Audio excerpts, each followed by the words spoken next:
Les prières merveilleuses pour la guérison de toutes les maladies physiques et morales est le titre du livre de l'abbé Julliot qui a connu le plus de succès. Et son influence a duré tout le XXe siècle et continue encore aujourd'hui, notamment à travers des intervenants, des professionnels de l'occulte.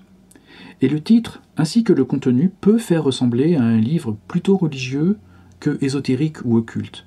Pourtant, il figure dans des rayons occultisme et ésotérisme des libraires ou dans les bibliothèques. Et nous allons mieux comprendre aujourd'hui pourquoi, en abordant la structure et la doctrine de ce livre. Vous pourrez ainsi mieux repérer la manière dont des doctrines peuvent s'agencer de telle façon qu'elles peuvent sembler se référer à un domaine, par exemple ici la religion, et reposer en réalité sur un domaine différent, et ici l'occultisme. J'aborderai le parcours personnel et quasiment intérieur de l'auteur, dont le nom de plume était l'abbé Julliot, dans un autre entretien, car là aussi nous pourrons en déduire des éléments qui pourront se retrouver ailleurs et vous être utiles.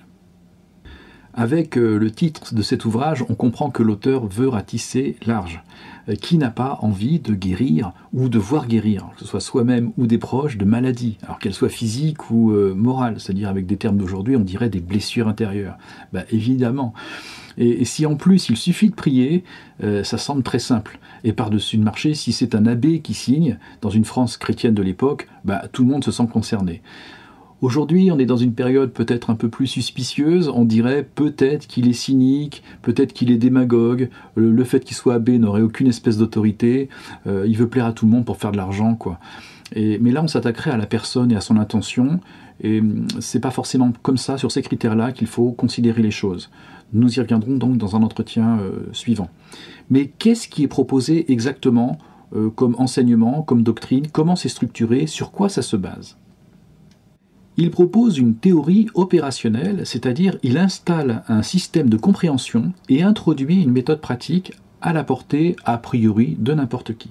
Et pour faire cette proposition, il va s'appuyer principalement sur 3 sources. Il utilise aussi d'autres éléments pour consolider l'ensemble, mais un peu plus à la marge. Et cette façon de proposer une doctrine clé en main peut se retrouver dans un bon nombre d'auteurs ou de chefs d'école, qu'ils soient occultistes, ésotéristes, New Age, parfois aussi en lien avec des mouvements religieux. Donc ça peut vous intéresser. Voyons comment c'est structuré.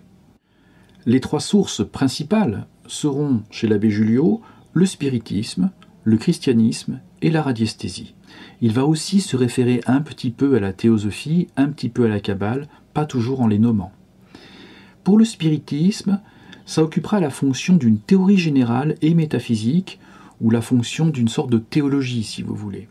Il y est question de la place des esprits, des âmes des vivants, des âmes des défunts, mais aussi des anges, des démons.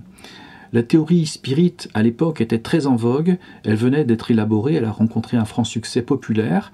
Nous y reviendrons un peu plus en parlant des tables tournantes dans une autre série d'entretiens. Mais dans sa doctrine, l'abbé Julliot redéfinit un petit peu et redéploie surtout cette doctrine selon ses propres critères. Et il hiérarchise différents types de spiritisme, et bien sûr, il place sa propre démarche au-dessus de toutes les autres formes de spiritisme. Et nous avons là, avec le spiritisme, un corps doctrinal théorique. Ensuite, la radiesthésie. Alors elle sert de référence comme sorte de discipline scientifique. Elle sert de preuve, de vérification. Alors, la fonction scientifique, c'est-à-dire tout comme si on se référait à une réalité tangible. Ici, par exemple, toute la réalité est vue comme étant vibratoire. Et le réel, ce qui est la réalité, est considéré comme étant vibratoire. De cette façon, l'univers entier est vu comme une sorte de mécanique. Seul le taux vibratoire changera entre différentes matières ou états de la matière. Donc l'application de la radiesthésie, et singulièrement du pendule, sera systématisée et notamment transposée, adaptée aux activités directes du mage, qui sera aussi appelé surtout chrétien. Et ça nous permet d'arriver sur le 3e pilier de sa théorie, parce que c'est une référence au christianisme qui sert d'emballage et qui est omniprésent.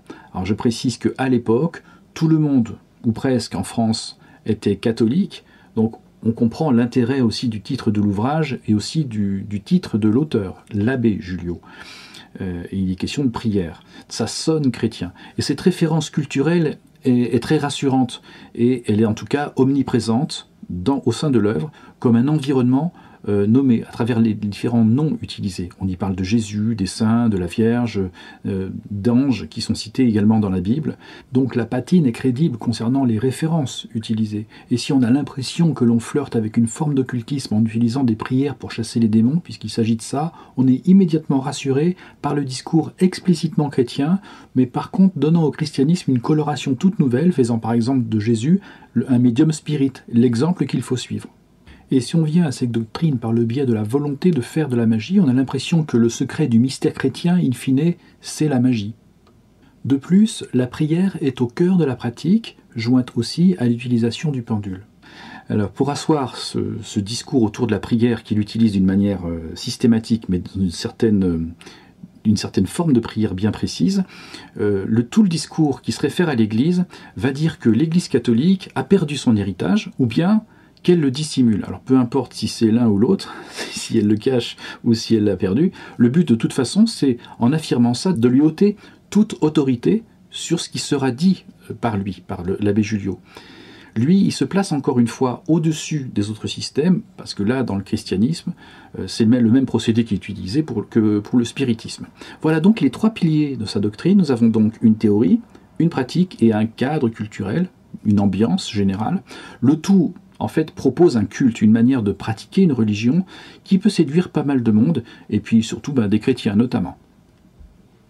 Alors quelles sont les limites de ce système ? La théorie est crédible pourvu que l'on soit ignorant de tous ces sujets. C'est-à-dire que si on ne connaît pas le christianisme, et notamment ce qu'est la prière, ou si on ne connaît pas l'histoire et la pratique de l'exorcisme au sein de l'Église catholique, si on ne connaît pas la science et la méthode scientifique, ou si on n'est pas à même de situer le spiritisme dans les différentes théories métaphysiques de l'époque, comme par exemple la nouvelle pensée ou bien la théosophie, on y voit que du feu, et on peut adhérer à ce système, donc à condition d'être ignorant. Mais dès lors que l'on questionne l'œuvre de l'abbé Julliot à l'aune des sources desquelles il s'inspire lui-même, rien ne tient, sauf que, comme nous l'avons vu, il tente de verrouiller toute contestation en se situant d'emblée au-dessus des sources qu'il cite. Bon, ce n'est qu'un artifice et nous reviendrons sur les conséquences de ce verrouillage dans un autre entretien. Les limites de ce système, c'est donc qu'il détourne systématiquement les sources sur lesquelles il s'appuie. Alors, quelle clé d'aide au discernement peut-on retenir ? Dans cette série d'entretiens, je propose de partager des clés de compréhension concernant des œuvres, parfois des auteurs, qui peuvent influencer de façon à y voir un peu plus clair ou à discerner un peu. Les critères que je propose et qui illustrent l'œuvre d'abbé Julliot, d'après moi, c'est le fait d'associer des domaines qui n'ont rien à voir entre eux, comme la religion, la science et des théories métaphysiques spéculatives. On peut avoir l'impression que l'auteur maîtrise tous ces domaines et est capable de proposer une sorte de synthèse issue d'une hypothétique triple expertise, mais ce n'est pas nécessairement le cas. Il n'a pas forcément cette triple expertise. Ça, c'est un premier point. Alors, comment mettre ça en pratique ? Si on remarque qu'il y a la référence à plusieurs domaines, autant prendre le temps de se documenter pour vérifier que ce qui est dit est au moins plausible. S'il est question de science, est-ce que des scientifiques effectivement disent cela ?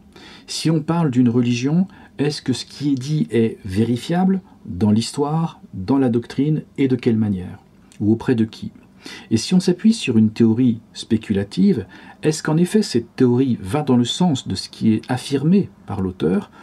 Et à quelle autre théorie cette première théorie spéculative est-elle comparable ?